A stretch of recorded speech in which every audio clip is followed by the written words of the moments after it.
এ বেশে গেলে তো হবে না, মর্তের মানুষ তো চিনতে পেরে যাবে আমি নারদ বলে। নারদ মুনি একটা বৈষ্ণব রূপ ধারণ করেছে, সারা মর্তের মাটিতে ঘুরে বেড়াচ্ছে মা, কেউ একটু কিছু সেবা দেয় না। সন্ধ্যা গড়িয়ে গেল, নারদ মুনি রেগে গিয়ে বলছে, ঠাকুর আমি কি কুক্ষণে এসেছিলাম মর্তে, আমি যার বাড়িতে যাই সতী তো দূরের কথা, কেউ খেতে দেয় না, এখন কি করবো বলো, কোথায় পাবো সতী? সন্ধ্যা হয়ে গেছে, নারদ মুনি গাছের তলায় বসে আছে, আর গাছের তলায় বসে বসে ভাবছে কোথায় পাবো সতী, প্রভু বলে দাও। আর ভাবতে ভাবতে হঠাৎ দেখে না বাবা, ওই অনতি দূর থেকে পাহাড়ের মাথা থেকে একটা আলোর জ্যোতি আসছে, আলোর জ্যোতি। নারদ মুনি মনে মনে ভাবছে, যাক আমার মনে হয় ওখানে কেউ মনে হয় আছে, দেখি কিছু সতী পাই না পাই, অন্তত খেতে তো দুটো পারবো, দেখি যাই যদি পাই। নারদ মুনি বৈষ্ণব সেজে লাঠিটা ঠুকতে ঠুকতে গেছে। অমা, মা কেউ কি বাড়িতে আছিস মা? যেই না বলেছে কেউ বাড়িতে আছিস, তাড়াতাড়ি করে অনুসুবা মা মাথায় ঘোমটাটা দিয়ে দরজাটা খুলেছে। আর যেই না দরজাটা খুলেছে দেখেন একটা বৈষ্ণব, অনেক বয়স হয়েছে, আর ওই বৈষ্ণবটাকে দেখে আজকের করজোর করে বললেন, কে বাবা আপনি? ও মামা, আমাকে তুই চিনবি না, আমি ভিখারি মানুষ, আমি বৈষ্ণব মানুষ। ও মামা একটা কাজ কর না, দুটো খেতে দিবি মা, সকাল থেকে ঘুরে বেড়াচ্ছি, কিছু খেতে টেতে পাচ্ছি না, দে না মা একটু খেতে। অনুসুবা মা করজোর করে বলছে, বাবা আমি সেবা অবশ্যই তোমায় দেব, কিন্তু এখনো তো আমি আমার স্বামী সেবা দিইনি, স্বামী সেবা দেব, তারপরে আমি আপনাকে সেবা দেব। নারদ মুনি যেই না কথাটা শুনেছে, শোনার সঙ্গে সঙ্গে চমকে, ওরে বাবা এরকম মেয়ে মরতে আছে? এতদিন আমি জানতাম অতিথি সেবা আগে। অনুসুবা মা হেসে বললেন, হ্যাঁ বাবা এটা ঠিক, কিন্তু যেদিন থেকে আমার বাবা আমার স্বামীর চরণে সম্প্রদান করেছে, সেদিন থেকে আমার একটা সংকল্প আছে, আগে আমার পতি সেবার পর তারপরে অতিথি সেবা।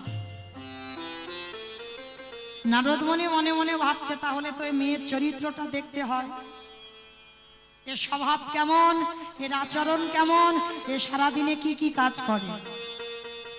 অমায়েরা এখানে আমরা অনেকে আছি, অনেক নারী জাতি আমরা আছি, আমরা বউ হয়েছি, আমরা স্ত্রী হয়েছি, সহধর্মিণী সবাই নয়। এখানে এতগুলো নারীর মধ্যে একটা মিলবে কি? সহধর্মিণী সবাইকে বলা যাবে না। সহধর্মিণী কাকে বলে জানো? যে স্বামীর ধর্মের কাজে সাহায্য করে,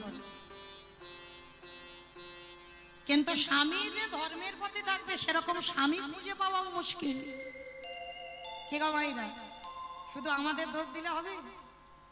যে স্বামীর চরণ তুমি সেবা করবে, সে স্বামীটাকে তো আগে ধার্মিক হতে হবে, ধর্মটাকে আঁকড়ে ধরতে হবে, তবে তো সেই স্বামীর চরণ সেবা করলে তবেই তো তুমি সতী অনুসুবার মতো সতী নারী হবে, না হলে তো নয়। ভালো করে লক্ষ্য করে দেখে, আজকের অনুসুবা মার দেখবার জন্য নারদ মুনি বসে রইল, আর অনুসুবা মা বলছে, বাবা আপনি বসেন, আমি স্বামীকে সেবা দিয়ে আমি আপনাকে সেবা দেব।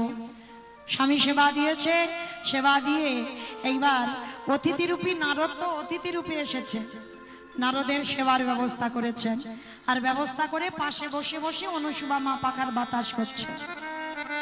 অমাইরা এখনকার যেমন কারেন্টের বেলায়, তখন তো ছিল না। স্বামী বলো আর গুরুজনেরা যখন সেবায় বসতো, পাশে বসে একটা পাখার বাতাস হতো না। আগেকার দিনে সমাজে 8 বছরের মেয়ে, 5 বছরের মেয়ে, 7 বছরের মেয়েদের বিয়ে হতো। ভেবেছো কত কষ্ট করে তারা সংসার করেছে?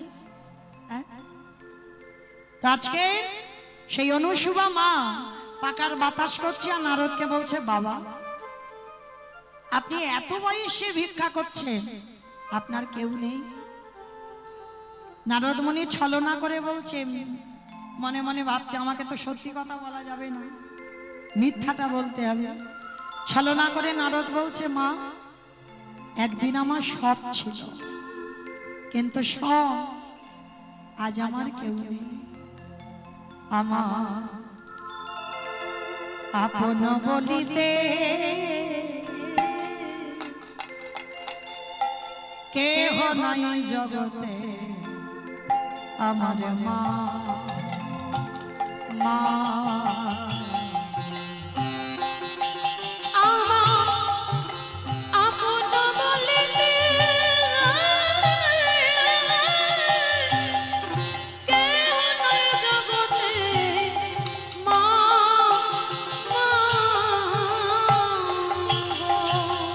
আমারে ভাগ্য দেব অন্ধ, আমারে কপালে মন্দবা, আমারে ভাগ্য দেব অন্ধ, আমার কপালে মন্দবা, আমারে ভাগ্যে দেশো হলো না আমার মা।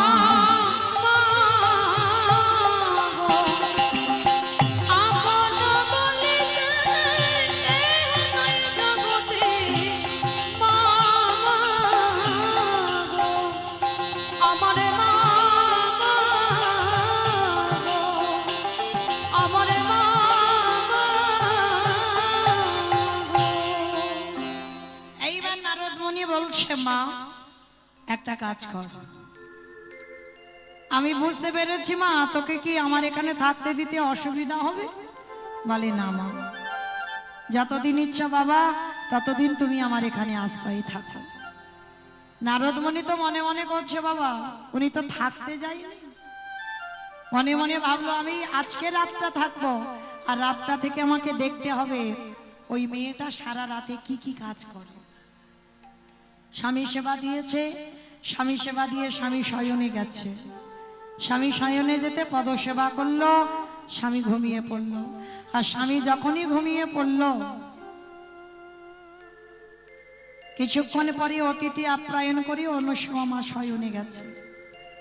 আর যারা সহধর্মিণী বা সতী নারী হয় মা, তাদের ব্রহ্ম মুহূর্তে ঘুমটা ভেঙে যায়। ব্রহ্ম মুহূর্ত কাকে বলে? সূর্য উদয়ের 1 ঘন্টা 36 মিনিট আগে এই সময়কালকে বলা হয় ব্রহ্ম মুহূর্ত। আর অনুসুবা মা স্বামীকে শয়নে তখন আছে, ভোরের বেলা উঠেছে। আর ভোরের বেলা উঠে এখনকার দিনে যেমন ঘরে ঘরে স্নান, তখনকার দিনে মা ঘরে ঘরে স্নান নয়, একটা পুকুর ঘাট ছিল, সেই পুকুরে স্নান করতে হতো। গ্রামের যত লোক একটা পুকুরে স্নান হতো। তা আজকের অনুসুবা মা গঙ্গা স্নানে যায় প্রতিদিন ভোরবেলা। প্রভাতে উঠিয়া মাতা অনুসুয়া নদীতে করিলা স্নান। প্রভাতে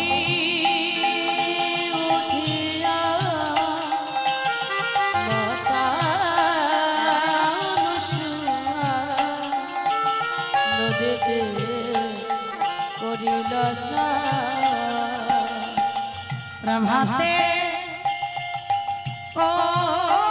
উঠিয়া মাতা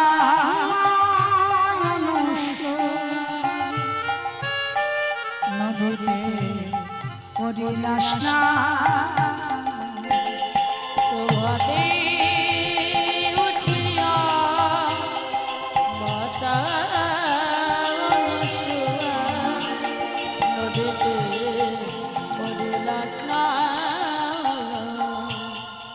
প্রভাতকালে অনুসুবা মা স্নান করে আঁচলে করে মা ভিজিয়ে একটু জল এনেছে, কোনো পাত্রে করে জল নয়। সকাল হয়েছে, স্বামী উঠেছে, স্বামী উঠতে বাবা ওই আঁচলের জলটা নিকড়ে স্বামীর চরণে দিয়েছে। একটা পাত্র রেখেছে, সেই স্বামীর চরণ ধৌত করা জল অনুসুবা মা সকাল সকাল পান করছে। আড়াল থেকে দেখতে পেয়েছে দেবর্ষি নারদ ছদ্মবেশে, চমকে উঠল। একই এরকম নারী মর্তে আছে যে সকালবেলা আগে স্বামীর পদধৌত করা জল পান করে? ও মায়েরা, সত্যি করে একটা কথা বলবে, সকাল সকাল উঠে স্বামীর পায়ে প্রণাম করো তো?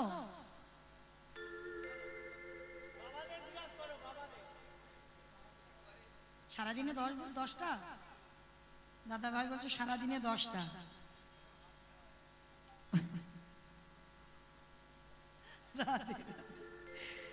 ঘুমের করে আমাকে চরণ খুঁজে বেড়ায়, এদিকে দাদা ভাই বললেন।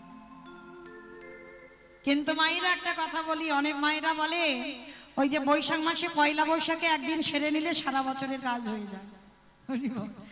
কিন্তু মা, যারা সতী নারী হয় এগুলো তো আমাদের কাজ নয়, আমরা তো সতীর উপরে চলি। সতী নারী যারা হবে তারা প্রতিনিয়ত সকাল সকাল সব কাজ সারার আগে আগে স্বামীর চরণ প্রণাম করতে হবে। আচ্ছা মা, প্রণামটা বাদ দিলাম, স্বামীকে আগে সেবা দিয়ে তবে সেবা পাও তো? হ্যাঁ, এটা করে। আগে খেয়ে নেয়, দেখেছো বৌদি ভাই বলছে আগে খায় না। কিন্তু স্বামী যদি রোজ রোজ 4টের সময় আসে, আমি রোজ 4টে খাবো? হ্যাঁ, মানে হ্যাঁ খাবো হয়তো, কিন্তু তার আগে 2-4 বার হয়ে যায়। আরে বল মায়েরা, একটা কথা বলে যায় আপনাদের চরণ ধরে, অনেক মায়েদের অসুখ বিসুখ হয় না, প্রাথমিক ডাক্তার ভালো করতে পারে না, কলকাতা পিজিও ভালো হয় না, ভেলোর চেন্নাইও অসুখ ভালো হচ্ছে না, কিন্তু শরীরে কি অসুখ সে ডাক্তারেও খুঁজে পাচ্ছে না। কিন্তু আমি একটা কথা বলে যাই, কিছু করতে হবে না, 1 মাস করে দেখো কাজ হবে। তারপরে আমাকে ফোন করে বলো যে দিদি কাজ হয়নি। কি করতে হবে জানো? প্রত্যেক দিন ওই সকাল সকাল উঠে একটু স্বামীর চরণ ধৌত করা জল পান করে দেখো। 1 বোতল খাবে কেন? একটুখানি করে পেলেই হয়ে যাবে, একটুখানি করে খাবে। তবে একটা কথা বলি, সে স্বামী আসামি হলে হবে না। স্বামী যদি মদমাতাল হয় কাজ হবে বাবা? ভালো করে বুঝতে হবে, যে কথাটা বলছি শুধু আমার মায়েদের দোষ দেব তা তো নয়।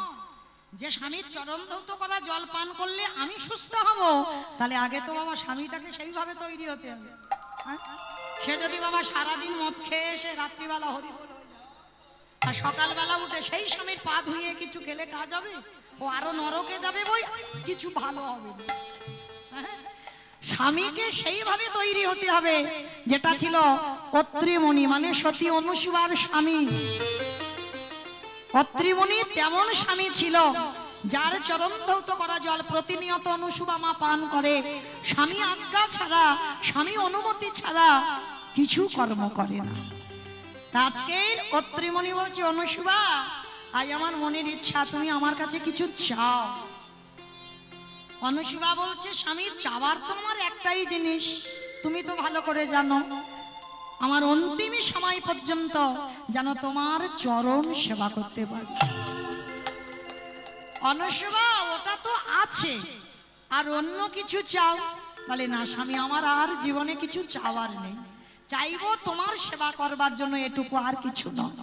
অত্রিমণি বলছে, শোনো অনুসুবা, তোমার যখন এত স্বামী ভক্তি, আমি তোমার একটা আশীর্বাদ দিয়ে রাখলাম, একদিন না একদিন তুমি আমার চরণ সেবা যখন করছো, ব্রহ্মা বিষ্ণু মহেশ্বরকে একদিন না একদিন তুমি পুত্র রূপে কোলে পাবে। আশীর্বাদ দিয়েছিল ওই অত্রিমণি। যেই না অত্রি ঋষি আশীর্বাদ দিয়ে দিল, সকাল হয়ে গেল, জানালা দিয়ে নারদ সবটাই দর্শন করে বলল, প্রভু আর কোথাও যেতে হবে না, পেয়ে গেছে। আমার মনে হয় এই নারী ছাড়া আর কেউ সতী হতে পারে না, যার এত স্বামী ভক্তি, এছাড়া আবার সতী পাবো কোথায়? তাহলে এই হবে সতী। তবে ঠাকুর, আমি তোমার কাছে যাব না, আমার একটু কাজ আছে। আমার নারদের একটা অভ্যাস খারাপ আছে। কি খারাপ বলো তো?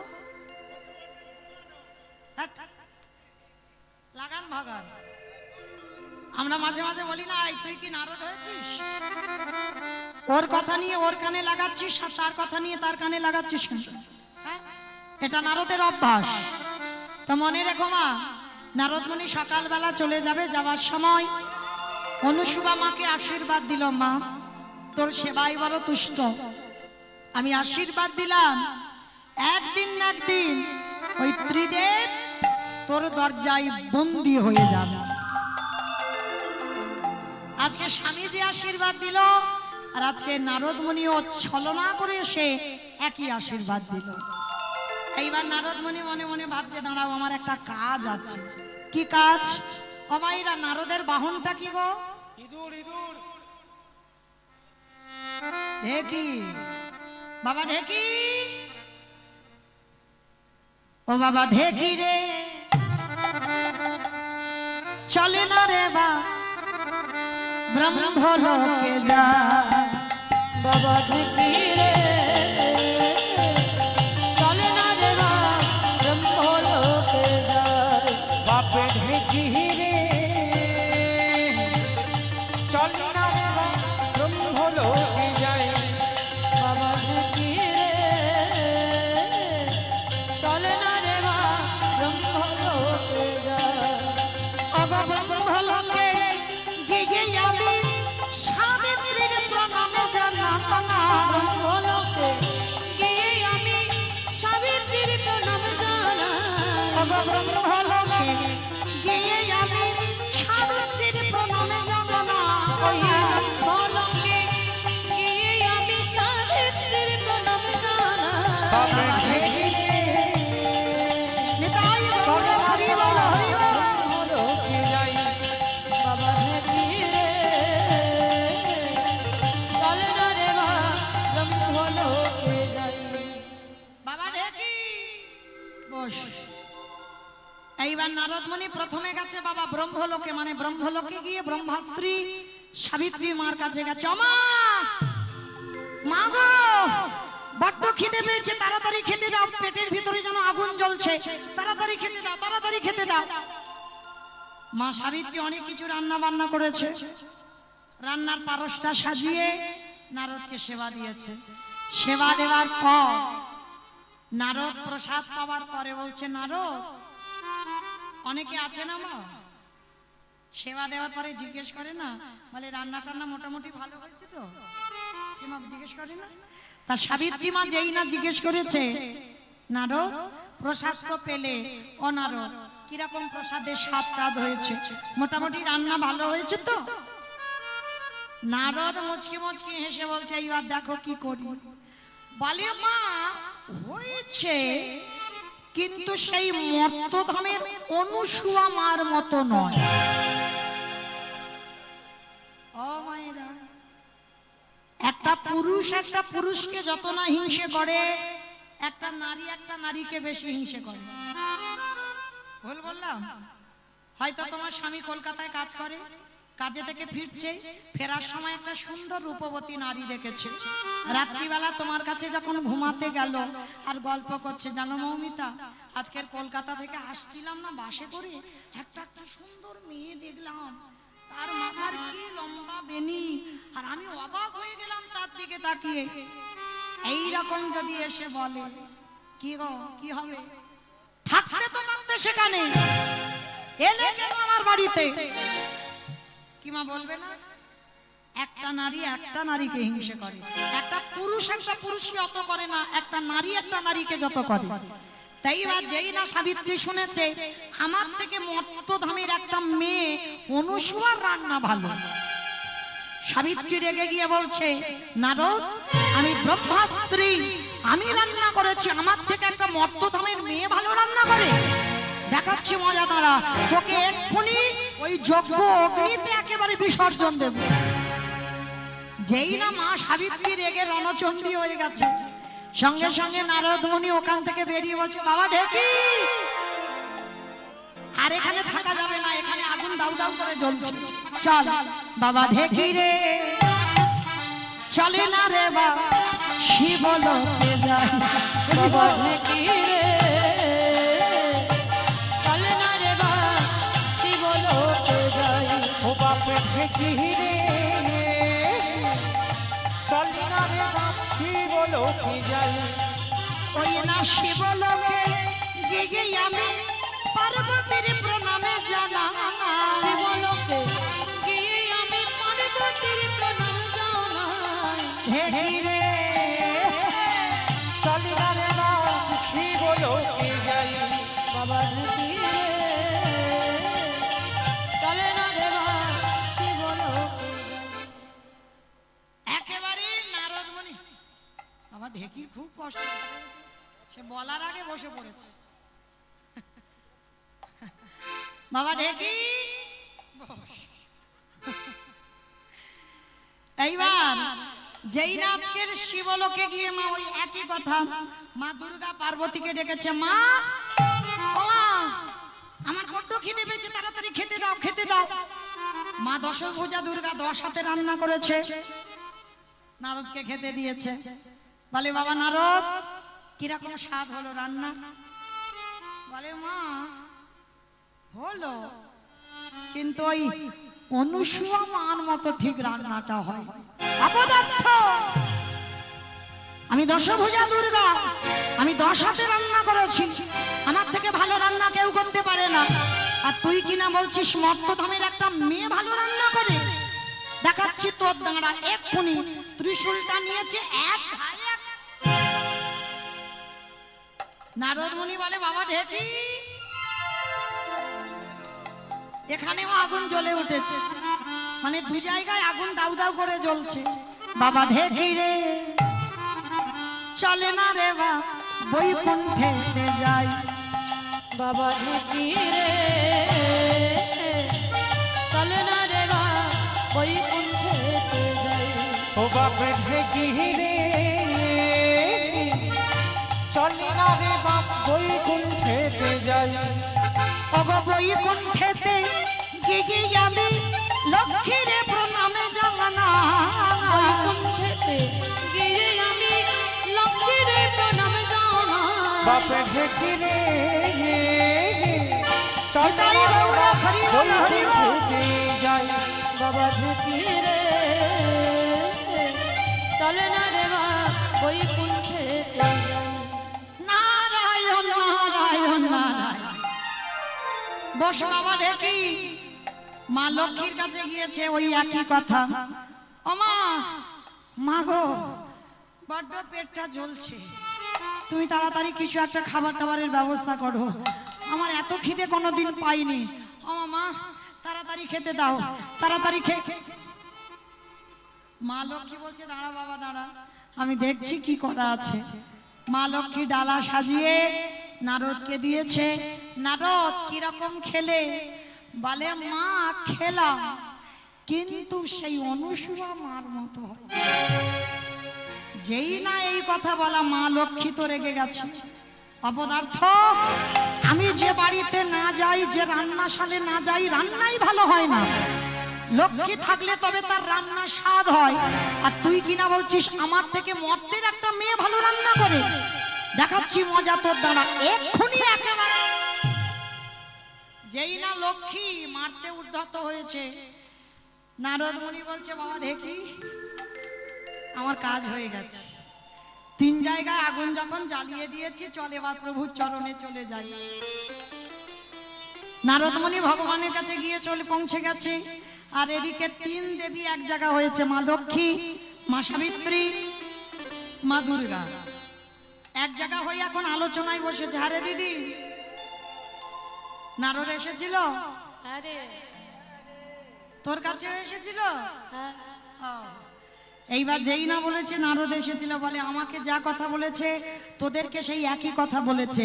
তাহলে তো আমাকে দেখতে হয় সেই মর্তধামের অনুসুয়া কেমন নারী, কেমন তার রান্নার স্বাদ, আমাকে দেখতে হবে।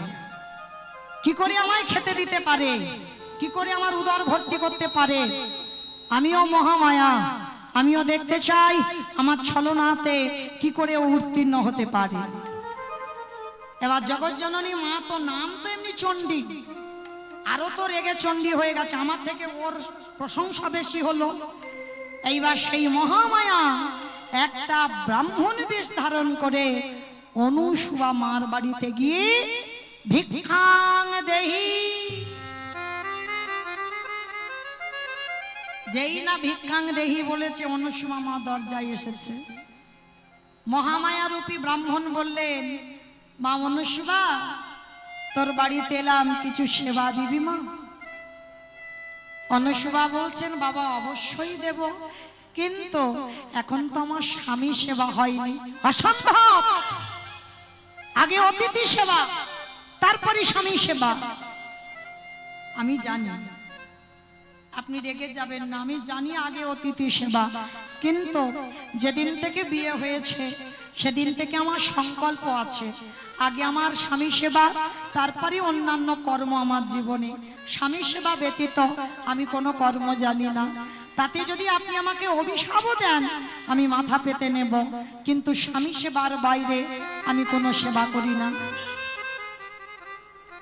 মহামায়া মনে মনে ভাবছে, আমি দেখব অনুসুয়া আজকে তুই আমায় কি করে উদার ভর্তি করতে পারিস।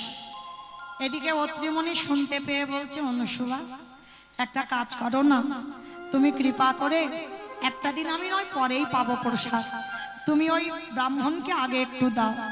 যেই না বলেছে ব্রাহ্মণকে দাও, অসম্ভব, তুমি ভুলে যেতে পারো কিন্তু আমি ভুলে যাই না, আমার আগে পতি সেবা। স্বামীর কথাও শুনল না। এইবার স্বামী সেবা দিয়ে অতিথি রূপী মহামায়াকে সেবা দিয়েছে। আর মহামায়া ছলনার দ্বারা যা যা রান্না করেছিল অনুসুয়া একাই সব খেয়ে ফেলেছে। খেয়ে ফেয়ে বলছে, অনুসুয়া আরো দাও, আমার উদর এখনো ভর্তি হচ্ছে না, আরো দাও, আরো দাও, আমার উদরটা জ্বলছে ভিতরে। বারবার যখন বলছে উদর ভিতরে জ্বলছে, বেশ ঘরে গিয়ে দেখলো মা রান্নাঘরে একটা কাঠ নেই, চাল ডাল নেই, অন্ন ব্যঞ্জন কিচ্ছু নেই। তাহলে কি করে সেবা হবে? আর স্বামীর কাছে গিয়ে বলছে, স্বামী এখন আমি কি করব? এত এত রান্না করে এক হাঁড়ি অন্ন ব্যঞ্জন সব দিয়ে দিলাম, জানি না কোনো মায়াবী না কোনো মানবী না দানবী, বুঝতে পারছি না। এত দিচ্ছি, এত খিদে কি করে হয় একটা মানুষের? অত্রিমণি বলল, অনুসুয়া আমি তোমাকে বারবার বলেছিলাম আজকে তুমি আমার সেবার পরে দেবে, আগে ব্রাহ্মণকে সেবা দাও, তুমি আমার কথা শুনলে না, এখন তুমি কি করবে তুমি বুঝে নাও, আমি কিছু জানি না। অনুসুয়া বলছে, বেশ তোমার হাতের কুমণ্ডলিটা একটু আমাকে দাও। যেই না কুমণ্ডলিটা দিয়েছে মা, কুমণ্ডলি যে জল আছে, হাঁড়িটা শূন্য নিয়ে বসিয়েছে উনানে। আর উনানে বসিয়ে কাঠ নেই, কিছু নেই, উনানে বসিয়ে ওই কুমণ্ডলির জলটা হাতে করে তুলে নিয়ে শুধু একটাই কথা, ওম পতি পরমেশ্বরায় নমঃ, ওম পতি পরমেশ্বরায় নমঃ, ওম পতি পরমেশ্বরায় নমঃ, ওম পতি পরমেশ্বরায় নমঃ, ওম পতি পরমেশ্বরায়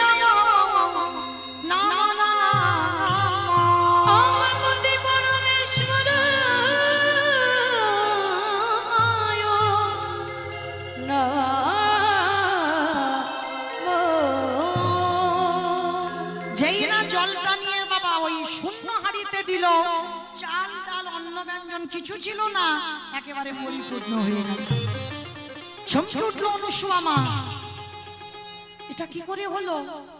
একটাই মন্ত্র জানে, আর কোনো মন্ত্র মুখস্থ নেই, ওম পতি পরমেশ্বরায় নমঃ।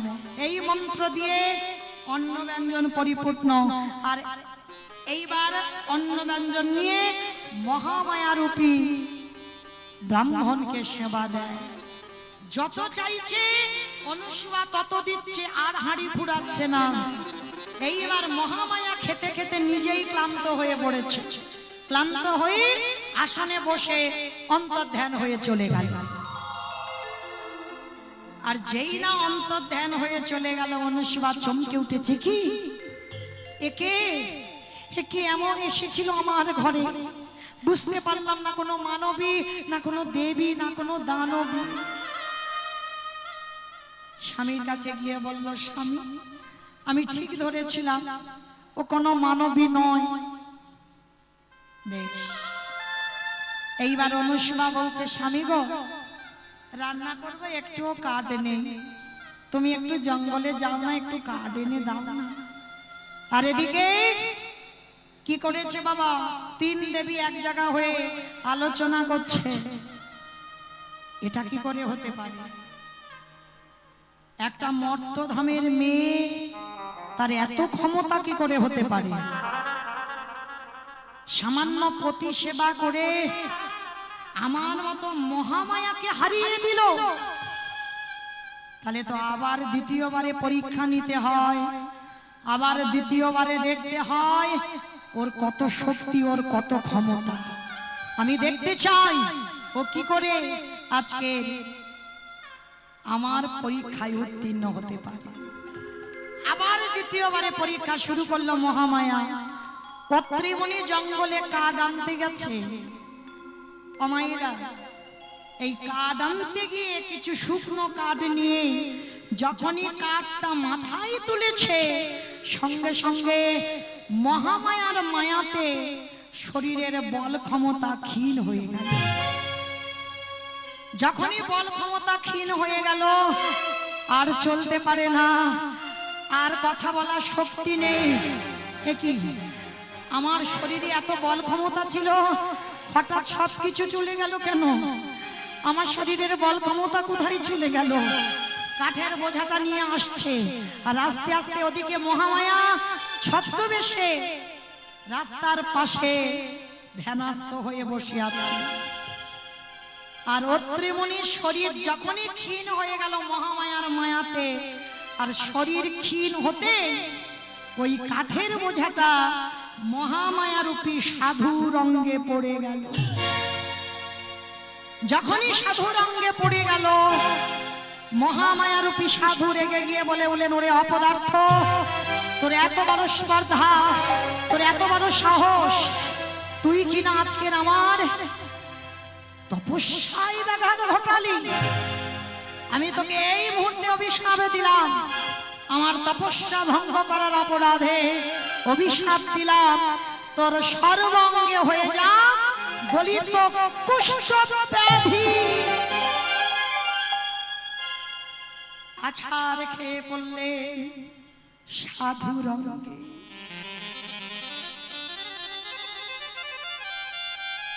বিশ্বাস করে আমি কেন তো অন্যায় করিনি, আমি কাঠ কুড়িয়ে মাথায় নিলাম, আমার শরীরের বল ক্ষমতা ক্ষীণ হয়ে গেল। আর যখনই বল ক্ষমতা ক্ষীণ হয়ে গেল, আর আমি আস্তে আস্তে কাঠের বোঝাটা আপনার গায়ে পড়ে গেল, আপনি ক্ষমা করে দেন, পা ছেড়ে দে, পা ছেড়ে দে, পা ছেড়ে দে।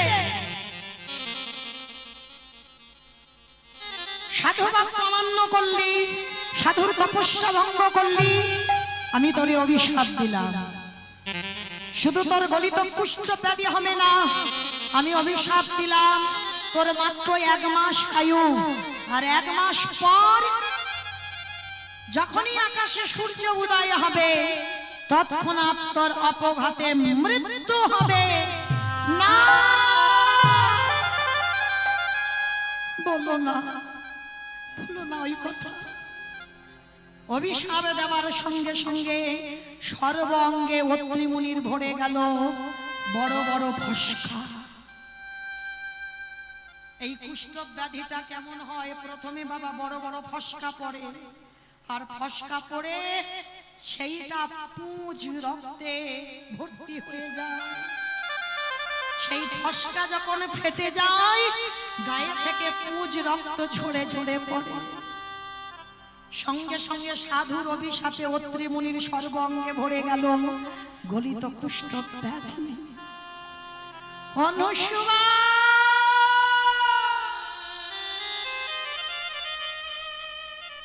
অনুসুয়া অনুসুয়া কে? স্বামীর কণ্ঠস্বর। এরকম করে কোনোদিন তো আকুল প্রাণে আমায় ডাকে না। কি হলো স্বামী তোমার? পাগলিনীর মতো অনসূয়া মা বেরিয়ে এসেছে।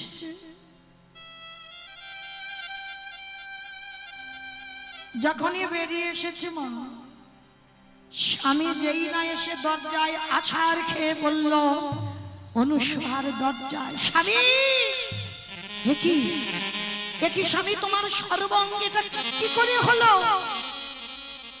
অনুসূয়া, আমি বুঝতে পারলাম না অনুসূয়া, আমি কাঠ কুড়াচ্ছিলাম, কাঠ কুড়াতে কুড়াতে আমার সর্বশরীরের বল ক্ষমতা চলে গেল।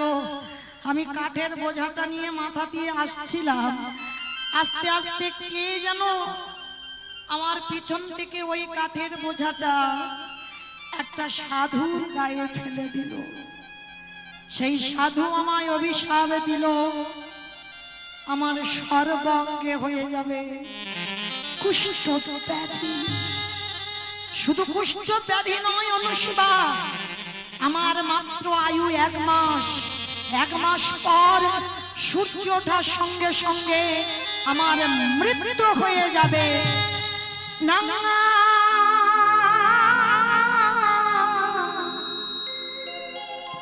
বলো না, আমি সহিতে পারি না, আমি সহিতে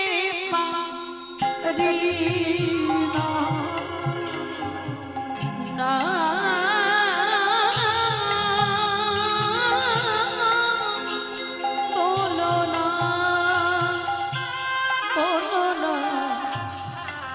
আমি সহিতে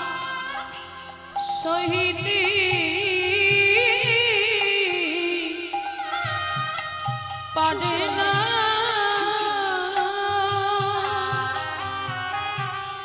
আমি সহিতে পারি না, না বলো না। চিরবান চিতা ধরে যে তুমি আমার ছাড়িয়া তুমি যেও না, আমার ছাড়িয়া তুমি যেও না।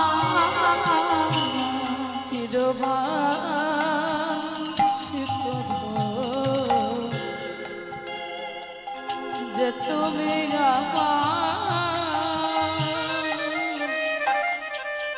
আমার ছাড়িয়া তুমি যেও না, আমার ছাড়িয়া তুমি যেও না, না বলো না, তুমি বলো না। নিতাই গৌর প্রেমানন্দী হরি হরি হরি হরি। মনে করে বলো না, আমি যে শহীদ পারিব না। অনুসূয়া, বড় জ্বালা, বড় যন্ত্রণা, সর্বশরীরে বড় বড় ফোসকা পড়েছি। অনুসূয়া, একটা কাজ করো, তুমি একটা কাজ করো, তুমি বরং চলে যাও, তুমি তোমার বাপের বাড়ি চলে যাও। কারণ এই যে আমি অসুস্থ হয়ে গেছি, আর এই রোগটা ছোঁয়াচে রোগ, আমার সেবা করতে করতে যদি তোমার অসুখ হয়ে যায়, তোমাকে তখন কে দেখবে? যাও, তুমি বাপের বাড়ি চলে যাও। অনসূয়া বলে উঠলেন, স্বামী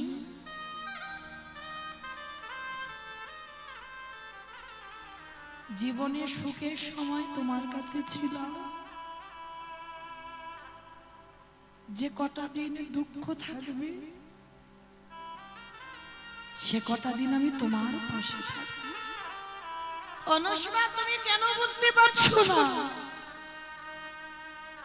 আমার আর মাত্র 1 মাস আয়ু, 1 মাস পরে আমার মৃত্যু হয়ে যাবে। আমি কি করব বলো? আমি তোমাকে কার হাতে রেখে যাব? কোথায় থাকবে তুমি? তাই বলছি এখন আমি বেঁচে আছি, তুমি বাপের বাড়ি চলে যাও।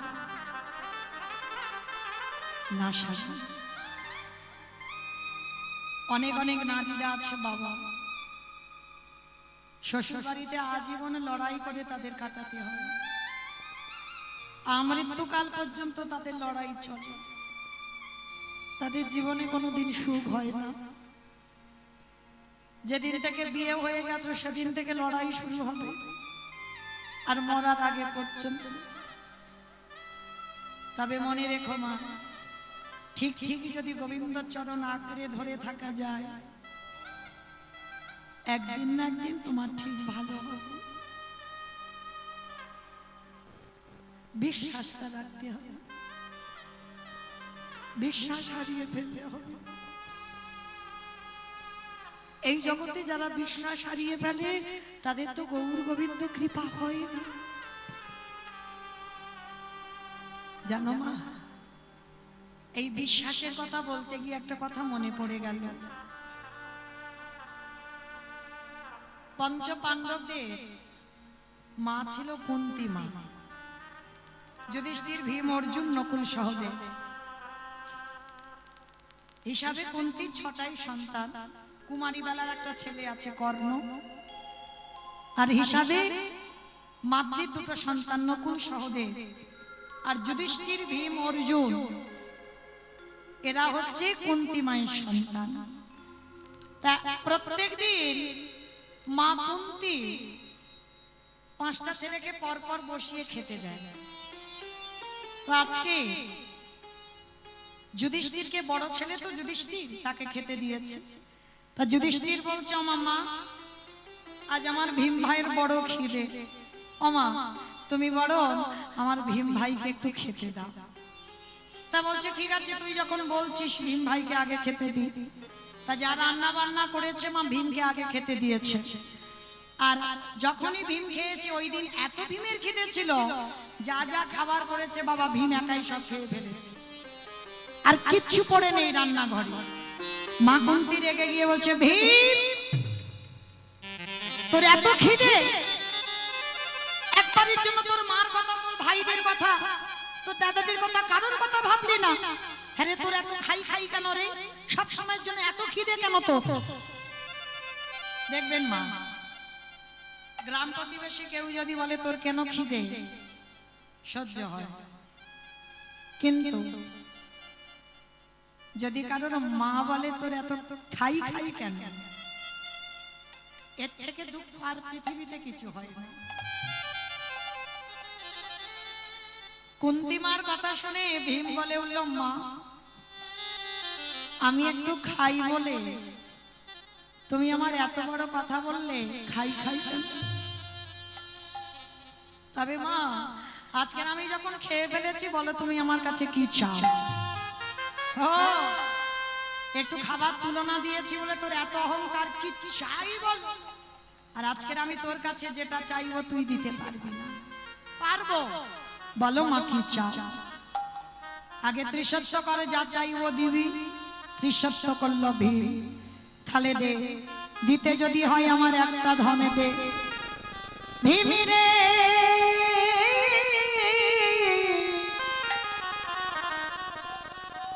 এই হস্তিনাপুর থেকে কৃষ্ণ দ্বারকায় চলে গেছে,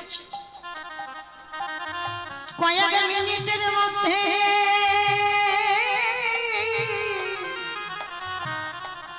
আমার কৃষ্ণকে একেবারে তুই আমার কাছে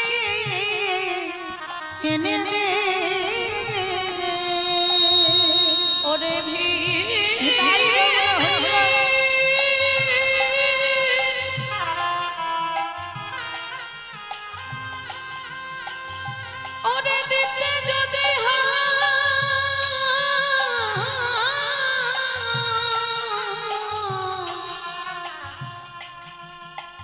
কৃষ্ণ এনে এনে দে বাতরি। দিতেই যদি হয় কয়েক মিনিটের মধ্যে আমার কৃষ্ণ এনে দে।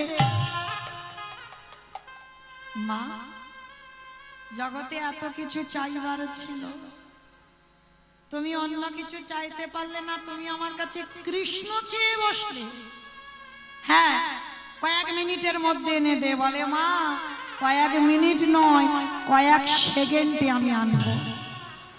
যুধিষ্ঠির বলছে তুই আনবি কি করে ভাই? বলে দেখো না কি করে আনি। ভীমের হাতে 80 মণ ওজনের গদা, অনেক ওজন। সেই গদাটা ভীম কি করেছে, মাথার উপরে 3 বার ঘুরিয়েছে। 3 বার ঘুরিয়ে গদাটাকে একেবারে শূন্যে তুলে দিয়েছে। আর যেই না শূন্যে তুলে দিয়েছে, মা গদা ঘুরতে ঘুরতে ঘুরতে ঘুরতে নিচের দিকে আসছে। আর যে সোজাসুজি আসছে, ভীম কি করেছে, নিজের মাথাটা ওই সোজাই পেতে দিয়েছে। পেতে দিয়ে শুধু একবার বলল কৃষ্ণ কৃষ্ণ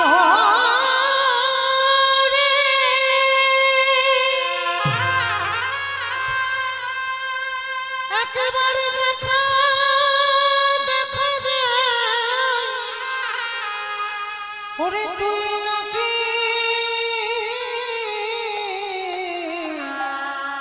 ভক্তে ভগবান। যেই না বলেছে কৃষ্ণ একটা শব্দে,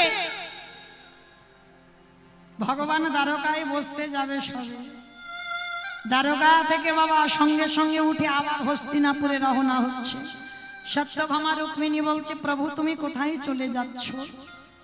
ওই শোনো সত্যভামা, ওই শোনো রুক্মিণী, আমার মধ্যম পাণ্ডব ভীম বারে বারে আমায় ডাকছে।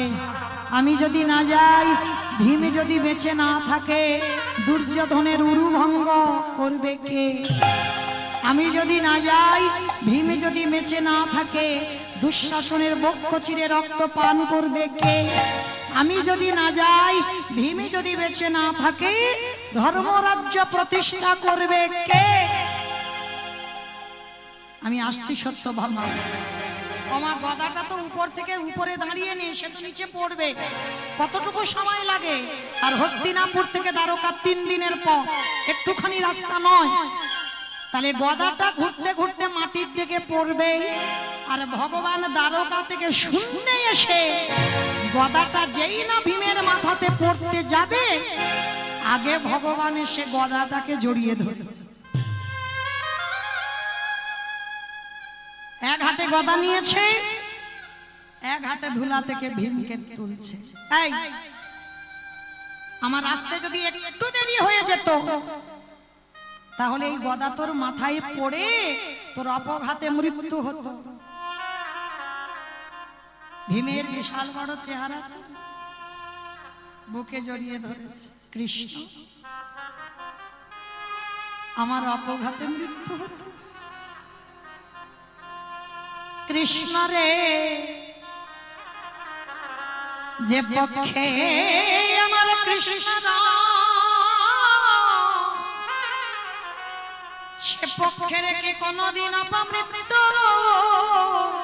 হয় রে। ওরে কৃষ্ণ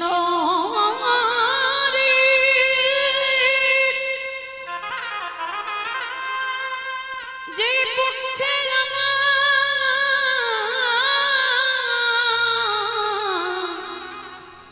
যে পক্ষে স্বয়ং কৃষ্ণ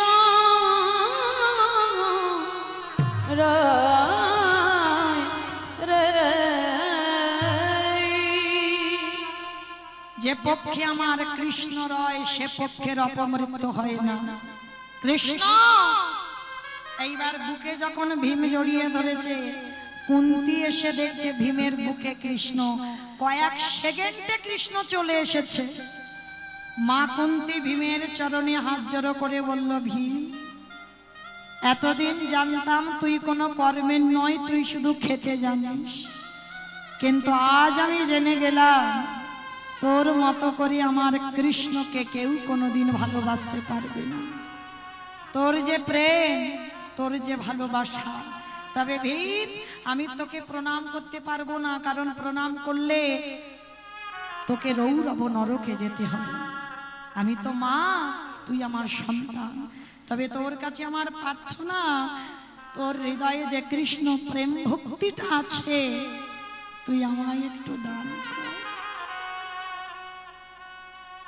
এইবার কৃষ্ণ এসে বলছে, পিসি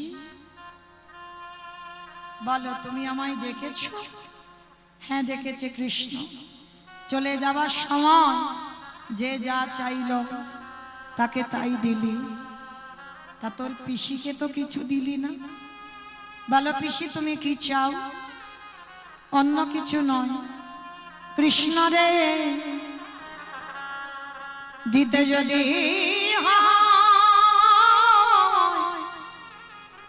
এই জগতে যত দুঃখ, যত কষ্ট, যত ব্যথা, যত বেদনা, একবার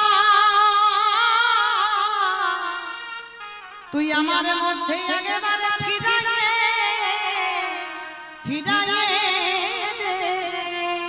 ওরে কৃষ্ণ রে, একেবারে দিতে যদি হয়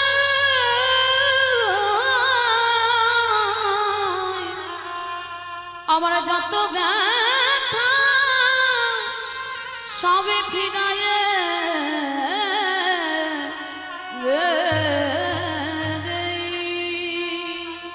যত দুঃখ, যত কষ্ট, যত ব্যথা বেদনা সব ফিরিয়ে দে। কৃষ্ণ হেসে উঠল, পিসি এ জীবনে কোনো ভক্তকে দেখলাম না যে আমার কাছে গিয়ে বলল কৃষ্ণ আমার দুঃখ দে, কষ্ট দে, ব্যথা দে। সবাই তো ভালো ভালো চেয়ে নেয়। ও পিসি, আর তুমি আমার কাছে দুঃখ চাইছো কেন? কৃষ্ণ রে ওরে দুঃখ থাকলে কৃষ্ণ থাকে। যেদিন আমার 5টা ছেলেকে নিয়ে গান্ধারীর ঘরে দাসী বৃত্তি করলাম, সেদিন আমার কাছে আমার কেউ ছিল না। সেদিন আমার কাছে আমার কৃষ্ণ ছিল। আর চেয়ে দেখ আজকের আমার দিকে, যুধিষ্ঠির রাজা, আমি রাজার মা, আমার সব আছে, সোনা দানা টাকা পয়সা সব আছে। কৃষ্ণ আমি একটাই সম্পদ হারিয়ে ফেললাম। কি পিসি? বলে কৃষ্ণ রে আমি সারা জীবন, সারা জীবন আমি কৃষ্ণ চরণ হারাইলাম। ওরে কৃষ্ণ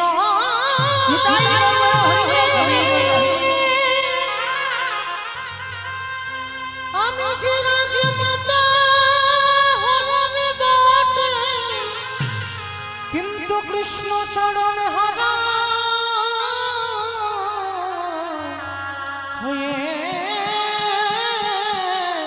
গেলাম। কৃষ্ণ চরণ হারা হয়ে গেলাম। বল কোনটা সুখ?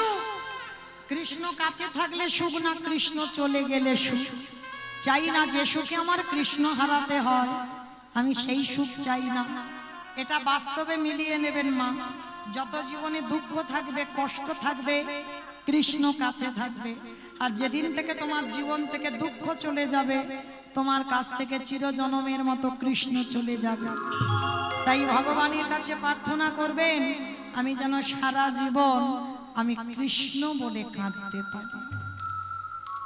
তাহলে ভগবানকে পেতে গেলে বিশ্বাস আর ভক্তিটা লাগে। তো আজকের এই লীলাতে অনুসুয়া মা বলে উঠলেন, স্বামী তুমি কেন ভুলে যাচ্ছ? বিবাহের পর থেকে দেহ মন প্রাণটা তোমার চরণে সমর্পিত। তাহলে তুমি ভাবলে কি করে যে তোমারে ফেলে আমি চলে যাব? কিন্তু অনুসুয়া বলে, স্বামী আমার বাবার কাছ থেকে শুনেছিলাম কোন মানুষ অপরাধ করলে তাকে নাকি তীর্থে তীর্থে স্নান করালে সেই মানুষ নাকি আবার সুস্থ হয়। যত তীর্থ আছে সব তীর্থে স্নান করালে সে নাকি ভালো হয়ে যায়। কি মায়েরা, সব তীর্থে স্নান করা যায়? পারবেন না তো, কিন্তু একটা তীর্থে স্নান করলে সব তীর্থে স্নান হয়ে যায়। রাধে রাধে, একটা তীর্থে যেতে হবে। জানো মা, কথাটা বলতে গিয়ে মনে পড়ে গেল, একদিন নন্দরাজা মনে মনে ভেবেছিল। কি ভেবেছিল জানো? আমি একটু প্রয়াগ তীর্থে যাব, মানে যেখানে সব কয়েকদিন আগে একেবারে স্নানের হুড়ুহুড়ি হলো না, কি জানো, কুম্ভ মেলা। প্রয়াগরাজে স্নানে যাবে কে?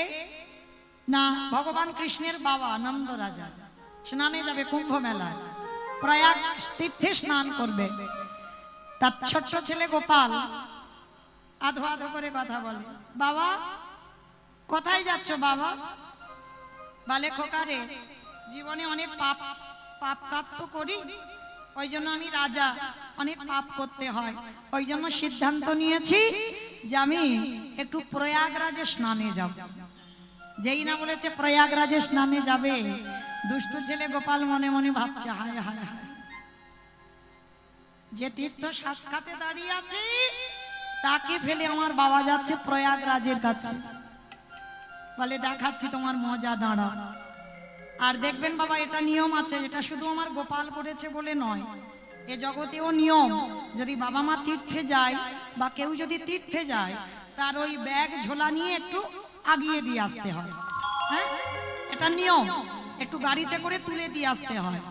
তা আজকে ছোট্ট ছেলে গোপাল বলছে, বাবা, ও বাবা, তুমি তো প্রয়াগরাজে যাচ্ছ স্নান করতে, তোমার ওই ব্যাগটা দাও, আমি একটু ওই পুটলিটা একটু বইয়া আগিয়ে দিয়ে আসি। গোপাল, তুই পারবি? পারবো বাবা, তুমি আমার মাথায় দাও। তুমি কি জানো, বাবারা তীর্থে গেলে বা মাকে তীর্থে গেলে ছেলেকে একটু আগিয়ে দিতে হয়, তুমি জানো না। এইবার গোপাল কি করেছে, মাথায় পুটলিটা নিয়ে বাবার আগে আগে যাচ্ছে।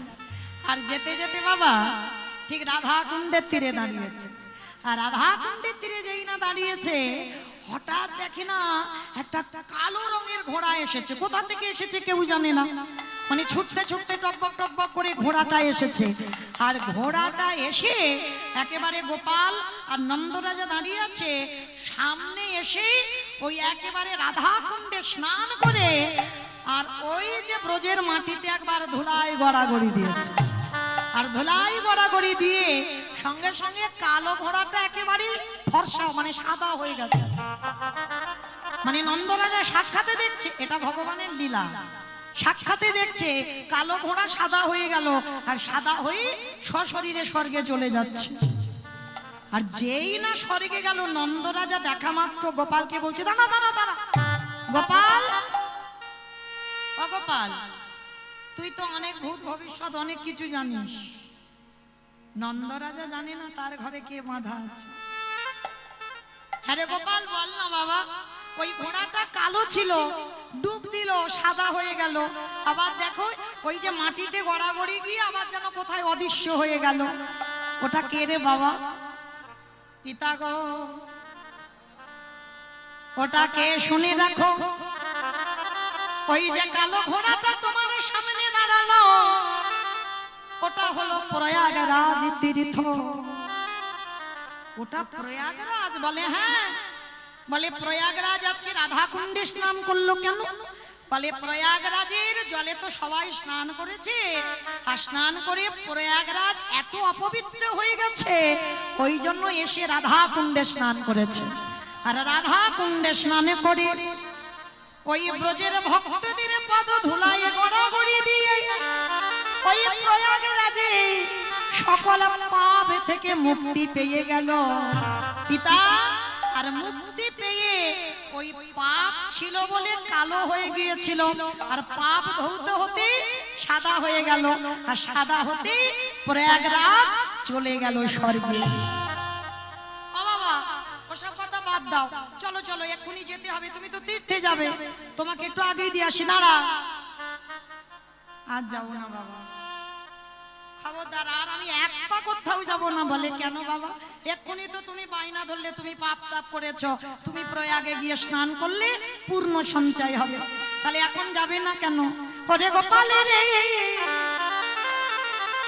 আমি সাক্ষাতে দর্শন করলাম, যার কাছে যাব সে যদি এত অপবিত্র হয়, আরে যে ব্রজের মাটিতে আমার জন্ম হলো, যে ব্রজের মাটির মানুষ আমি, আর ব্রজ ছেড়ে আমি যাব প্রয়াগরাজের কাছে, খবরদার আজকে থেকে আমি যাব না। যদি মনে হয় আমি রাধা কুণ্ডে একবার স্নান করিব, আমি আনন্দ না না যাব না রে, এই রাধা কুণ্ডে স্নান করিব। আস্তে, তার জন্য আপনাদের চরণ ধরে নিবেদন, যদি সব তীর্থে স্নান করতে না পারেন, একটা তীর্থে অন্তত একবার যাবেন। জীবনের অন্তিম সময় পর্যন্ত চেষ্টা করবেন একবার যাবার জন্য, যেটা উত্তরপ্রদেশ রাধা কুণ্ডের তীর। আর রাধা কুণ্ডের তীরে ওই যাবেন, শুধু ওই গাড়িতে করে যাবেন আর দর্শন করে চলে আসবেন না। চরণ ধরে বলে যায় একবার যদি যান অন্তত রাধা কুণ্ডে স্নানটা করবেন। কেন? রাধা কুণ্ডে স্নান করা মানে সকল তীর্থ ওই রাধা কুণ্ডেই আছে। হরি বল। তো এই রাধা কুণ্ডে স্নান করতে হয়। তা আজকের অনুসুয়া মা অত্রিমুনির রোগগ্রস্ত কুষ্ঠ রোগ বলল সব তীর্থে নিয়ে যাবে। কি করে নিয়ে যাবে? অনুসুয়া, আমি চলতে পারি না, আমি হাঁটতে পারি না, আমাকে নিয়ে যাবে কি করে? স্বামী তুমি চিন্তা করো না, আমি চেষ্টা করব। গাছের ডাল কেটে গাড়ি তৈরি করেছে, গাছের শিকড় কেটে দড়ি করেছে। অত্রিমুনির তখন ওই পচা গলা মাংসগুলো খসে খসে পড়ে যাচ্ছে, গাড়ির উপরে শয়ন করিয়েছে। ওই শিকড় দিয়ে দড়ি করে টানতে টানতে যাচ্ছে দয়াময়। যে সুখের জন্য আমি ঘর বাঁধলাম, আমি ভাবিনি দয়াময় সেই সুখের সংসার তুমি এমন করে আমার নিভিয়ে দেবে। কেন কেড়ে নিচ্ছ তুমি আমার স্বামীকে? আমি ফিরিয়ে দাও। সুখের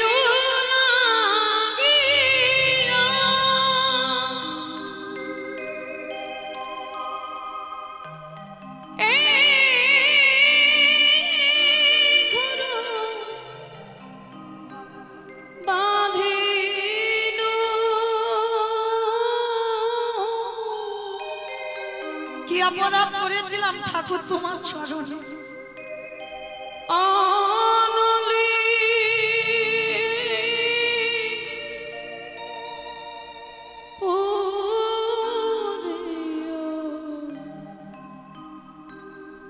গেল রে, ফিরিয়ে দাও আমার স্বামীকে সুস্থ করে, ফিরিয়ে দাও। অনলে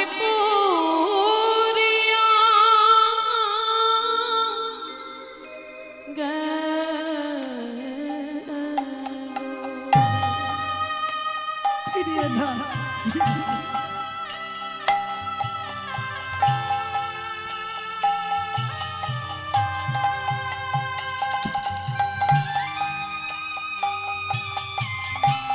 আমি তো তোমার কাছে বলিনি আমার সুখ দাও, আমি তো বলিনি আমার সংসার দাও। বিয়ে যদি কেড়ে নেবে আমি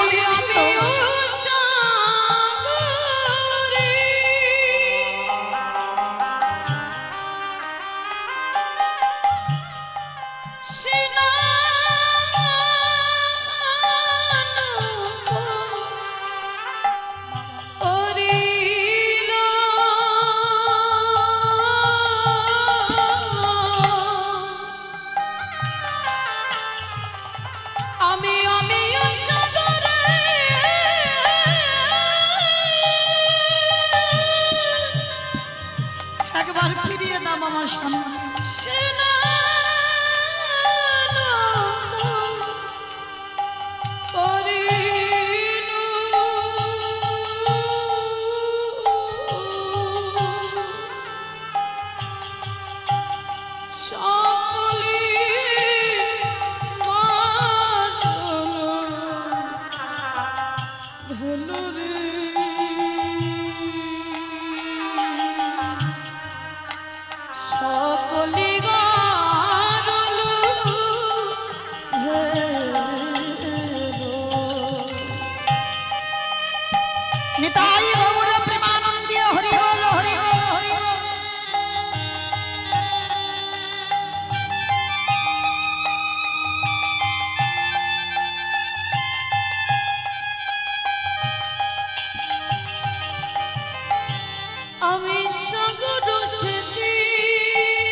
বসে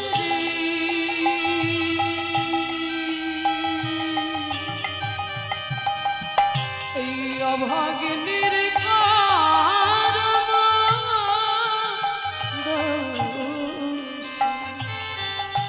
আমি সুখের নিতাই বাবুর প্রেমানন্দে হরি বল হরি বল হরি বল।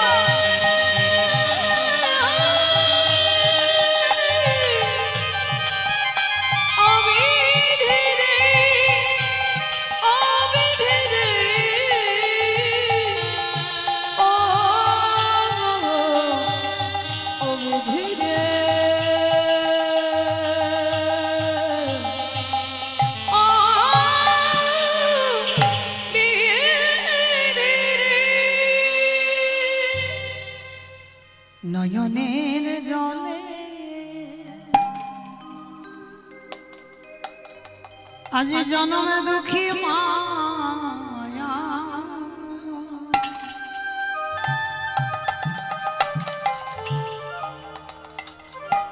কাঁদিয়ারে বলে দয়াম্মা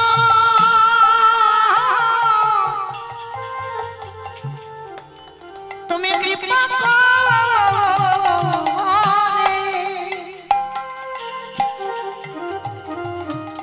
তুমি করুণা করে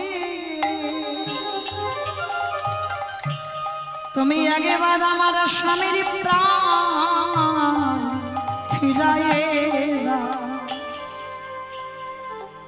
নয়ন জলে বসে বসে কাঁদছে আর ওই নয়ন জলে কাঁদতে কাঁদতে মরুভূমিতে পৌঁছে গেছে। অনুসুবা অনুসুবা একটু জল, একটু জল দেবে অনুসুবা, বড় কষ্ট, বড় জ্বালা, বড় যন্ত্রণা, গলাটা শুকিয়ে গেছে অনুসুবা, একটু জল দাও। মরুভূমিতে জল পাবে কোথায়? ওদিকে মহামায়া মনে মনে ভাবছে অনুসুবা দেখবো এবার কি করে স্বামীকে বাঁচাও। তোমার রান্নার স্বাদ ভালো, নারদ মুনি বলে গেল তোমার অহংকার, তুমি সতী নারী মর্তের মাটিতে, দেখবো তুমি এবার স্বামীর প্রাণটা কি করে বাঁচাতে পারো। এইবার মহামায়া একটা ঘাতক রূপ ধারণ করে বসে আছে। আর ঘাতক রূপ ধারণ করে যখনই বসে আছে মা অনুসুবা মা তার কাছে গিয়ে বলছে ঘাতক বলতে পারো আমি এখানে কোথায় জল পাবো? মহামায়া হেসে বলে বলেন এই মেয়ে, এই মরুভূমিতে কোথাও জল পাবি না, তবে জল একটা কারণে পাবি, তোর এই ডান চরণখানা ছেদন করে দিতে হবে। আর যদি তোর এই দক্ষিণ উরুদেশটাকে ছেদন করতে পারিস তাহলেই এখানে তুই জল পেয়ে যাবে। অনুসুবা মনে মনে চিন্তা করলেন এ দেহ তো আমার নয়, স্বামী সেবা। তাহলে এ দেহ যদি স্বামী সেবার হয় তাহলে আমি আমার স্বামীর দেহ আমি ছেদন করব কি করে? আমি তো তার অনুমতি নিতে পারছি না, কিন্তু তার সেবার জন্য আমাকে ছেদন করতেই হবে। ঘাতকের কাছ থেকে অস্ত্রটা নিল, অস্ত্রটা নিয়ে ওই একটাই মাত্র প্রণাম মন্ত্র, ওম পতি পরমেশ্বরায় নমঃ, ওম পতি পরমেশ্বরায় নমঃ, ওম পতি পরমেশ্বরায় নমঃ। আর এই মন্ত্র উচ্চারণ করে ওই দক্ষিণ উরুদেশটাকে অনুসুবা ছেদন করে দিয়েছে। আর যেই না ছেদন করে দিল সঙ্গে সঙ্গে জল টলমল টলমল করছে। অনুসুবা মা নিজের আঁচলটা ভিজিয়েছে, আর আঁচলটা ভিজিয়ে সর্বঙ্গ রক্তে রক্তাক্ত ভরে গেল।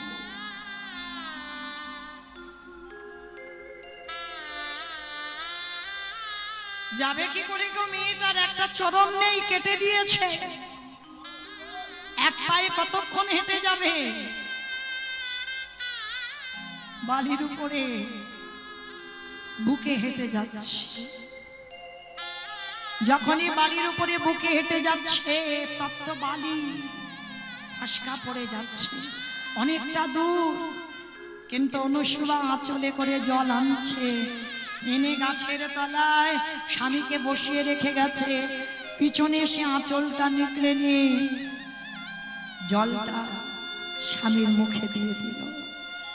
আর যখনই স্বামীর মুখে দিয়ে দিল, অত্রিমুনি সেবা করে বলল, বড় তৃপ্তি পেলাম অনুসুয়া, বড় শান্তি পেলাম অনুসুয়া, বড় শান্তি।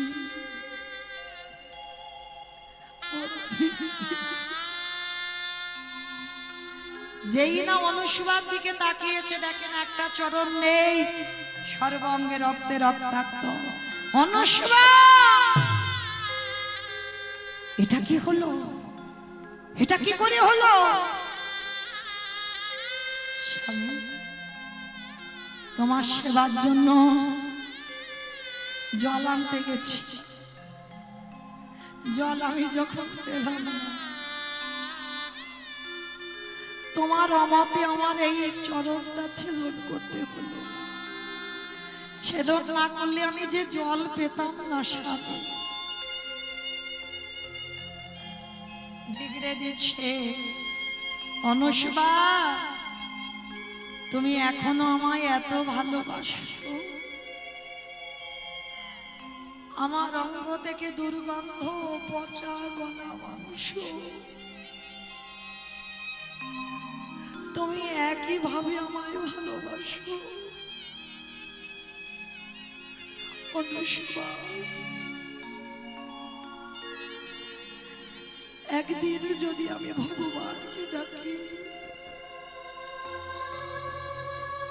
আমি তোমার আশীর্বাদ করলাম, তোমার যেমন চরণ ছিল আবার তেমন হয়ে যাও, হয়ে যাও, হয়ে যাও। সঙ্গে সঙ্গে মা যেমন চরণ ছিল তেমন চরণ হয়ে গেল।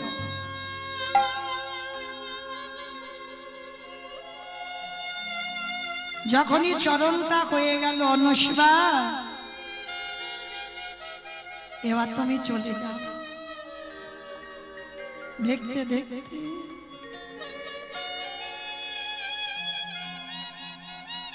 আর 3টে দিন বাকি। 3 দিন পরে মা 1 মাস পূর্ণ হবে। আর অভিশাপ দেওয়া আছে 1 মাস হয়ে গেলে স্বামীর মৃত্যু হবে। আজও আছে মা, অনেক অনেক মা স্বামীদের প্রাণ বাঁচাবার জন্য চারিদিকে ছুটোছুটি করে লড়াই করে। অনেক মা আছে। 3 দিন বাকি আছে অনুসুয়া, আর যে পারি না অনুসুয়া, বড় যন্ত্রণা শরীরে, বড় জ্বালা হচ্ছে শরীরে।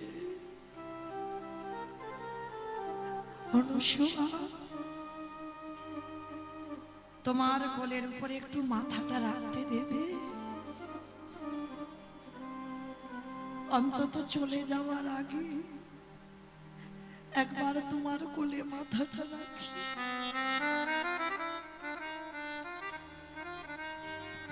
অনুসুয়া বলছে, কে বলেছে তুমি চলে যাবে? আমি থাকতে কার এত সাহস আছে তোমাকে নিয়ে চলে যাবে? দেখো না কি করি। অনুসুয়া, তুমি কি জানো না সূর্য ওঠার সঙ্গে সঙ্গে আমার মৃত্যু হয়ে যাবে? কে বলেছে? এইবার দেখো আমি কি করি। স্বামীর মাথাটা কোলে করে নিয়েছে। অনুসুয়া মা বলে উঠল, সূর্য দেবতা আগে দিন পরে ওঠো, সূর্য দেবতা একদিন পরে ওঠো,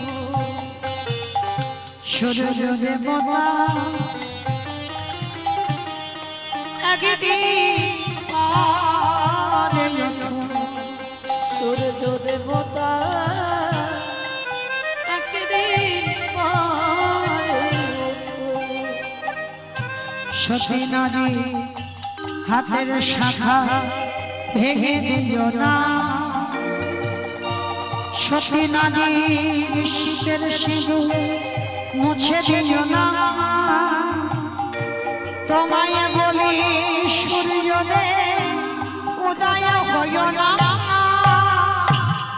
সূর্য দেবতা একদিন পরে সূর্য দেবতা একদিন পরে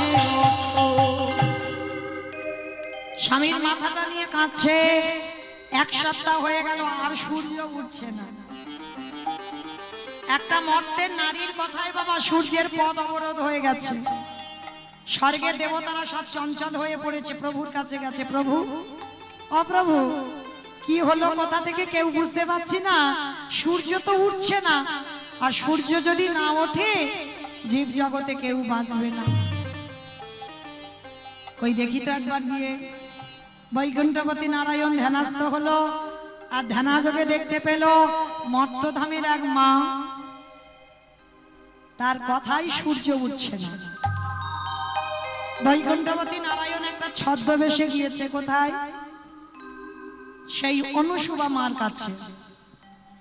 অনুসুবা, অনুসুবা কে? মা, একটা কথা বলবো, তুমি কৃপা করে সূর্যদেবকে উদয় হতে বলো। সূর্য যদি উদয় না হয় তাহলে তো জীব জগৎ বাঁচবে না।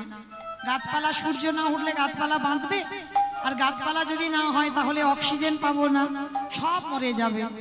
একবার কৃপা করে তুমি সূর্যকে উঠতে বলো। যখনই বললো সূর্যকে উঠতে বলো, অনুসুয়া মা তো চালাক নয়, বলছে বাবা আগে বলো তো তুমি আমাকে কি বলে ডাকলে? বলে কেন, আমি মা বলেছি। কোন সন্তান কি পারে মায়ের শীতের সিঁদুর হাতের শাখা ভাঙতে? তুমি কেমন ছেলে? আর তাছাড়া তুমি তো আমার স্বামীকে নেবে না, আমার স্বামীর প্রাণ নেবে যমরাজ। যমরাজ যদি এসে বলে যে আমি সূর্যকে উঠতে বলবো, আমার স্বামীর মৃত্যু হবে, আবার আমার স্বামীকে ফেরাতে হবে, যমরাজ যদি বলে তাহলে আমি করতে রাজি। বেশ, বৈকুণ্ঠপতি নারায়ণ ছুটে গেল যমরাজের কাছে। যমরাজ তুমি যাও, অনুসুবা মাকে গিয়ে বলো যেন অনুসুবা মা সূর্যকে উঠতে বলে। যমরাজ এসে করজোর করে বলল, অনুসুবা তুমি সূর্যকে উঠতে বলো, কথা দিলাম একদিকে তোমার স্বামীর মৃত্যু হবে, আর একদিকে তোমার নতুন স্বামীর প্রাণ ফিরে পাবে। বেশ, তুমি যখন কথা দিলে তাই হোক। হে সূর্যদেব, তুমি যদি আমার কথায় উঠে না থাকো, এই মুহূর্তে তোমার অনুমতি দিলাম, তুমি উদয় হও, উদয় হও, উদয় হও।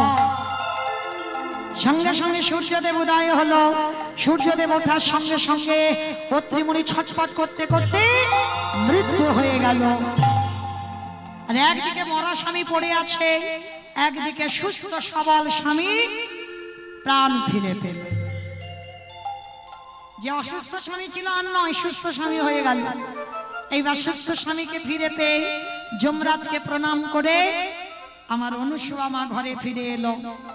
আর সেই ঘরে ফিরে এসে স্বামী স্ত্রীর সংসার চলছে। এদিকে ব্রহ্মা বিষ্ণু মহেশ্বর মনে মনে চিন্তা করলো, এবার তো দেখতে হয় যে রান্না নারদ খেয়েছে সে রান্না তো আমরা এখন খাইনি, আমরা খাবো। দাঁড়াও, ব্রহ্মা বিষ্ণু মহেশ্বর তিনজনের ছদ্মবেশে অনুসুয়া মার কাছে গেছে। অনুসুয়া ভিক্ষাং দেহি। যেই না আঁচলটা পেতেছে মা, সঙ্গে সঙ্গে অনুসুয়া মা এসে বলছে, বাবা কে তোমরা? আমাদের চিনবে না চিনবে না, আমাদের একটু সেবার ব্যবস্থা করতে পারবে? পারবো। আমার স্বামী সেবা হোক, হবার পরে আমি তোমাদের সেবা দেব তিনজনকে। তার মধ্যে বাবা ভোলানাথ বলে বললেন, দাঁড়াও, সেবা দিলে হবে না। সেবা যদি দিতে চাও শোনো মা, তোমাকে বিবস্ত্র হয়ে সেবা দিতে হবে। নারায়ণ মাথায় হাত দিয়ে ফেলেছে, সর্বনাশ। কিরকম লোক দেখেছো? এই জন্য ওই ব্যাটার আমি আনতে চাই না। কোথাও কিচ্ছু নেই, বলে দিল মা বিবস্ত্র হয়ে সেবা দেবে। অমাইরা, ছেলে যখন ছোট থাকে মা বিবস্ত্র হতে পারে, ছেলে যখন বড় হয়ে যায় মা সন্তানের সামনে বিবস্ত্র হতে পারে? নারায়ণ আর ব্রহ্মা মাথায় হাত দিয়ে বসেছে। অনুসুয়া মা মনে মনে ভাবছে বিবস্ত্র হয়ে সেবা দিতে হবে। আজ পর্যন্ত আমার দুয়ার থেকে কোনো অতিথি বৈমুখ হয়নি, আজও হবে না। দেখাচ্ছি মজা, দাঁড়াও এদের তিনজনকে। স্বামীর কাছ থেকে গিয়ে কুমণ্ডলীর জলটা নিয়েছে, তিনজনকে বসতে দিয়েছে, দিয়ে বলছে বেশ আমি বিবস্ত্র হয়েই সেবা দেব। এবার ওই কুমণ্ডলীর জলটা নিয়ে ওম পতি পরমেশ্বরায় নম বলে তিন দেবের গায়ে, আর যেই না দিল আমার তিনজনে আসনে বসেছিল শুয়ে পড়েছে। 6 মাসের বাচ্চা হয়ে গেছে। আর এই যা মন্ত্রপুত জল, 6 মাস থেকে 7 মাসের বাচ্চা আর হবে না, এ 6 মাসের বাচ্চাই থাকবে। তিনজনে এরাই বলেছিল মাকে বিবস্ত্র হতে, মানে পরনে কাপড় থাকবে না। আর এদের তিনজনের কাপড় চোপড় সব খুলে গেছে। তিনজনে বাচ্চা হয়ে গেছে, আসনে তিনজনে শুয়ে পড়েছে। মা মনে মনে ভাবছে এবার তোদের মনের আশা পূর্ণ করব। মা বিবস্ত্র হয়ে একে একে পুত্র স্নেহে বাৎসল্য প্রেমে সন্তানকে কোলে নেয়, আর মা নিজের হাতে খাইয়ে দেয়। খাওয়ানো হয়ে গেল, মা মনে মনে ভাবছে যাই হোক আমারও তো সন্তান সন্ততি নাই, তিনজনেই থাকবে আমার সন্তান হয়ে। আর এদেরকে বড় করছে না। মায়ের যেন 3টে ছেলে, মা প্রতিদিন তেল মাখায়, রোদে ঘুম পাড়ায়, দোলনায় দেয়। মা 3টে ছেলেকে দোলনায় দিয়ে মার যেন মনে কত আনন্দ। মা 3টে ছেলেকে পেয়ে মনের আনন্দে কি করছে জানো?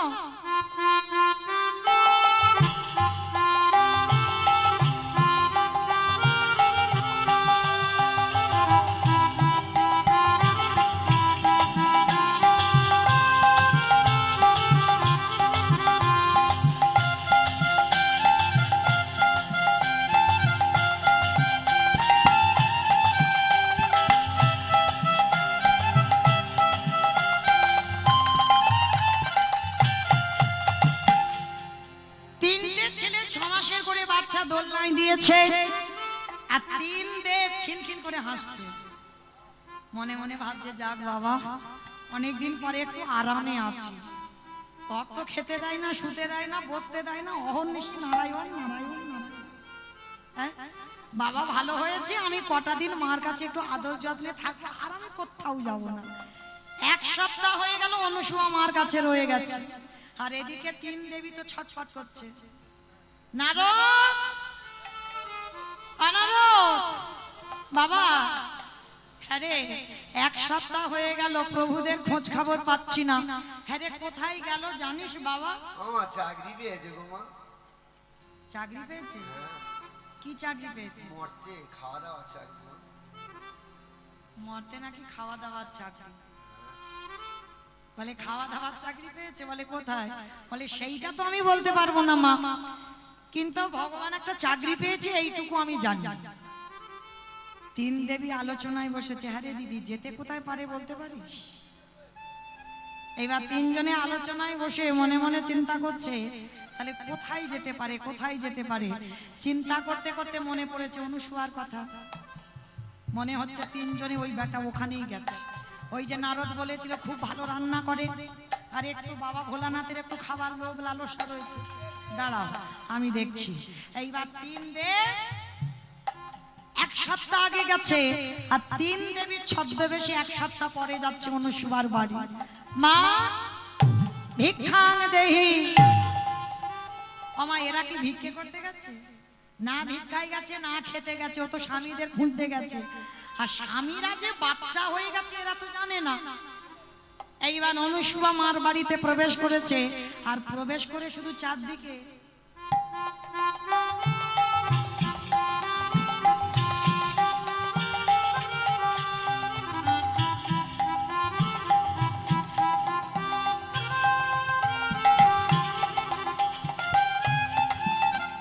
আর এদিকে অনুসুয়া মা তো সে আনন্দে আছে। 3টে ছেলেকে নিয়ে রান্না বান্না করে, ওদের সেবা দেয়, আর ওদের ঘুম পাড়ায়, ওদের নিয়ে আনন্দে থাকে।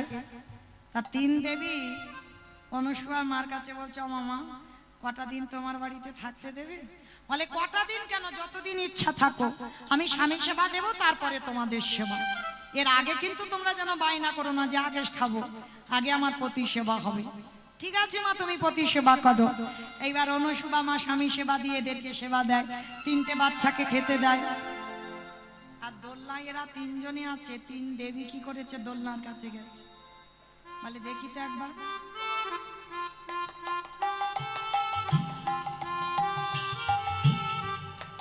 আমা সন্তান যমজ সন্তান হয়, 2টো সন্তান, তবে এখন হচ্ছে 3টে সন্তান। আর দেখবেন মা 6 মাসের বাচ্চাগুলো সব একই রকম দেখতে না, বোঝা যায় না, শুধু একটু বোঝা যায় কালো ফর্সা মোটা পাতলা, এইটা বোঝা যায়। তারপরে যেন মুখের বাঁধন গুলো এক হয়ে যায়, কিচ্ছু বোঝা যায় না। এইবার 3 জনে যখন দোলনায় আছে, 3 দেবী তো চিনতে পারছে না কোনটা কার, ঝামেলায় পড়ে গেছে। দিদি চিনতে পাচ্ছিস? একদম এক দেখতে পাচ্ছিস না? দিদি তুই পাচ্ছিস? কোথায় আর দেখতে পাবো, খুঁজে খুঁজে চোখ চলে যাচ্ছে, তবু দেখতে পাচ্ছি। পাচ্ছি না? ও পাচ্ছে না। দিদি তুই পেয়েছিস? পাচ্ছিস? কোনটা? ও, মানে ভুঁড়িটা একটু উঁচু মতো হয়ে আছে না, ওইটা একটু মোটা সোটা মতো। ওটা কে গো? বলা না। তা মা মনে মনে চিন্তা করছে, এই যে ভুঁড়িটা উঁচু মতো হয়ে আছে, কিন্তু এরা বাচ্চা হলো কেন? এ তো স্বামী হতে পারে না, স্বামী হবে কেন? আর অনুসূয়া দূর থেকে দেখছে 3 দেবী বড় জব্দে পড়ে গেছে, কিন্তু এরা যে 3 দেবী এটা অনুসূয়া মা জানে না। আর এরা যে 3 দেব তাও অনুসূয়া মা জানে না, শুধু বিবস্ত্র হতে বলেছিল, ওই জন্য ওদের বাচ্চা করে দিয়েছে। এবার অনুসূয়া মা এসেছে 3 দেবীর কাছে, ও মামা তোমরা অনেকক্ষণ ধরে দেখছি উঁকি ঝুঁকি মারছো, আমাকে বলবে তোমাদের কি হয়েছে? মা সত্যি করে বলবো, 1 সপ্তাহ স্বামীকে খুঁজে পাচ্ছি না। 3 জনের স্বামী হারিয়ে গেছে? বলে হ্যাঁ, 3 জনের স্বামী চলে গেছে, খুঁজে পাচ্ছি না। তা ওই জন্য এক জায়গায় খবর পেলাম যদি তোমার বাড়িতে আসে, ওই জন্য এসেছিলাম, কিন্তু এসে তো দেখতে পাচ্ছি না, দেখছি তোমার 3টে সন্তান। এবার অনুসূয়া মা তো জানে না, সত্যি কথাটাই বলে দিয়েছে। বলে শোনো মেয়ে, জানি না তোমাদের স্বামী কিনা, তবে এরা 3টে আমার সন্তান এখন বটে, কিন্তু এরা বড় হয়েই আমার কাছে এসেছিল।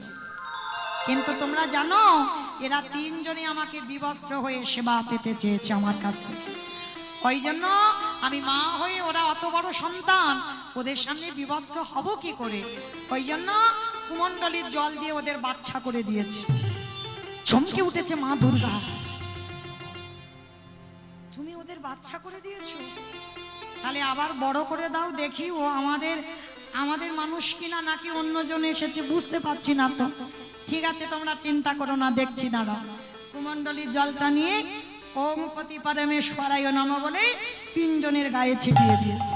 আর যেই 3 জনের গায়ে দিল, 3 জন একেবারে দোলনায় শঙ্খ চক্র গদা পদ্মধারী ব্রহ্মা বিষ্ণু মহেশ্বর 3 জনে দাঁড়িয়ে গেল।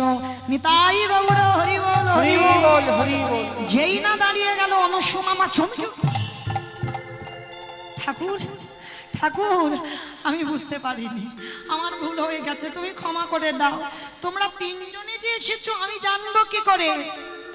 ভগবান নারায়ণ বলছে, অনুসূয়া ক্ষমা তুমি চাইবে কেন, ক্ষমা তো আমরা চাই।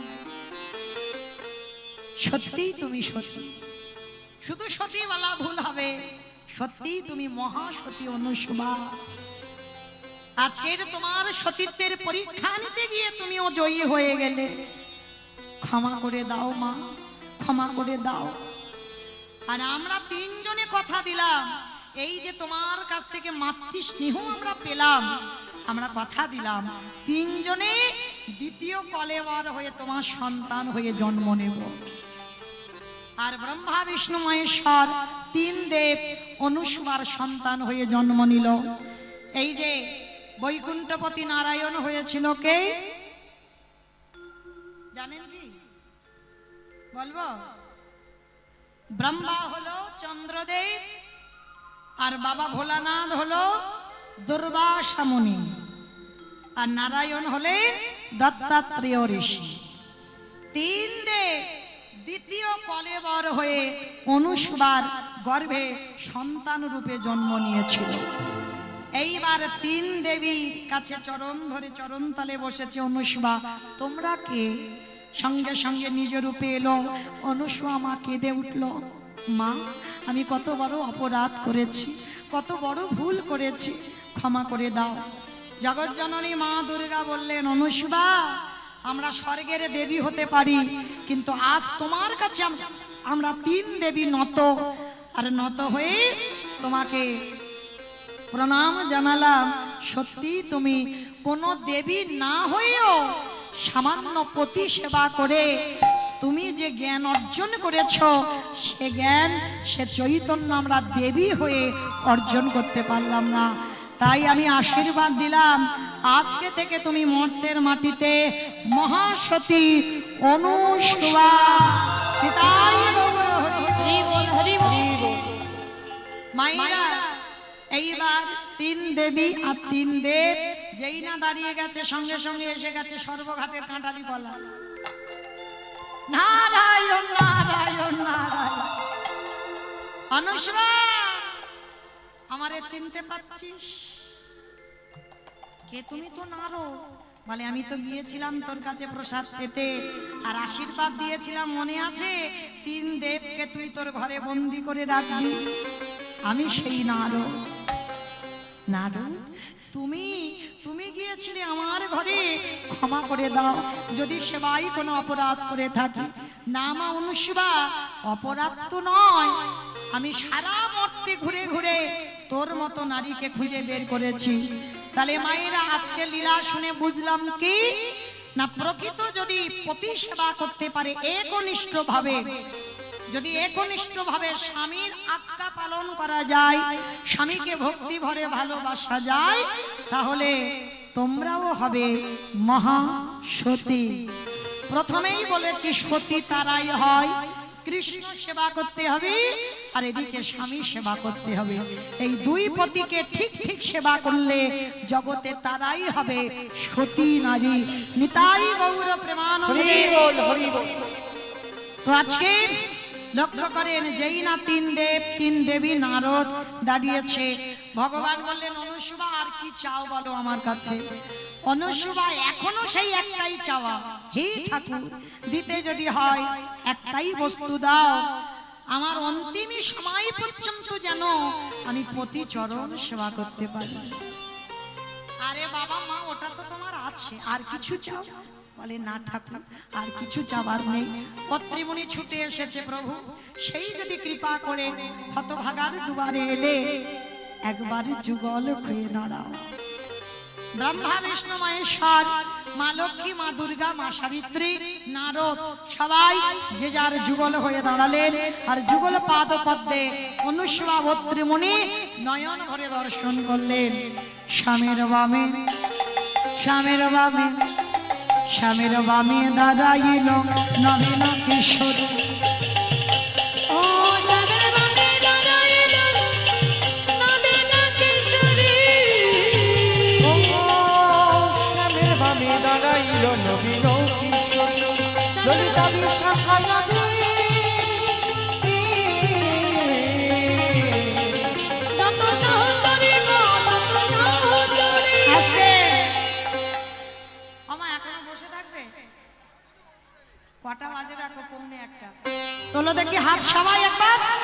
পদ্মের পাতা হে পাতায় দিচ্ছে করতালি, পদ্মের পাতায় পাতায় দিচ্ছে করতালি। ও পদ্মের পাতায় পাতায় দিচ্ছে করতালি। জ্ঞান